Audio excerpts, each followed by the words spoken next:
Le 11 novembre, Patricia Miralles, ministre déléguée de la mémoire et des anciens combattants, a posté sur Twitter une immondice sans pareille.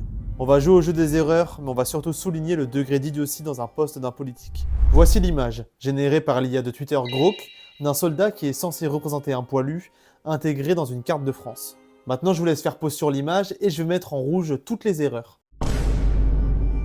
Tout est faux. Littéralement, sur l'image, il n'y a rien qui va. Et on va commencer par le plus flagrant, la carte de France. Les Bretons ont décidé de se doubler et les Pyrénées ont littéralement disparu. Ensuite, on a le bleuet, reconnu comme la fleur française du souvenir, qui ressemble en rien à un bleuet, mais plus à un pissenlit.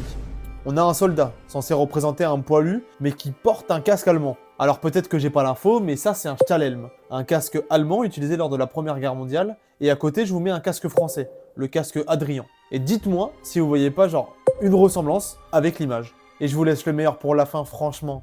Regardez la carte de fond. L'Espagne est minuscule. Il y a un pays entre le Portugal et l'Espagne. Il y a des nouvelles frontières. Il y a des pays en plus, notamment à l'Est. On comprend que dalle. Alors au-delà de relever seulement les erreurs, faut se poser les bonnes questions. Comment c'est possible que Patricia Miralles occupe un tel poste? Comment une ministre de la mémoire et des anciens combattants peut-elle être aussi crédule en voyant une image générée par l'IA? Et surtout, comment n'est-elle pas simplement entourée d'historiennes et d'historiens pour un tel sujet? Moi, je travaille personnellement dans le milieu de la mémoire, et ce genre d'intervention dans des moments si importants de notre histoire ne peuvent pas durer.